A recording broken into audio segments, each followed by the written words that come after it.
తెలంగాణలో పచ్చదనం పెంపు పర్యావరణ పరిరక్షణ ధ్యేయంగా ప్రభుత్వం ముందడుగు వేస్తుంది. ఇందులో భాగంగా నేటి నుంచి వన మహోత్సవ కార్యక్రమాన్ని పెద్ద ఎత్తున నిర్వహిస్తుంది. రంగారెడ్డి జిల్లా గుర్రంగూడ ఎకో పార్కులో నాగలింగం మొక్కను నాటడం ద్వారా వన మహోత్సవం 2026 కార్యక్రమానికి సీఎం రేవంత్ రెడ్డి అధికారికంగా శ్రీకారం చుట్టనున్నారు.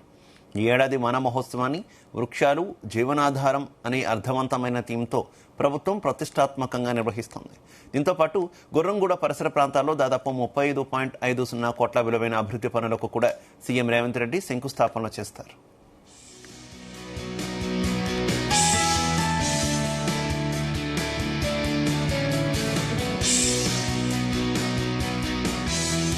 రాష్ట్ర వ్యాప్తంగా పచ్చదనాన్ని భారీగా పెంచడమే లక్ష్యంగా తెలంగాణ ప్రభుత్వం కృషి చేస్తోంది.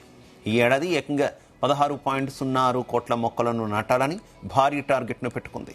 ఈ భారీ లక్ష్య సాధన కోసం రాష్ట్ర వ్యాప్తంగా ఉన్న 13,242 ప్రభుత్వ నర్సరీల్లో వివిధ రకాల మొక్కలను ఇప్పటికే సిద్ధం చేసింది.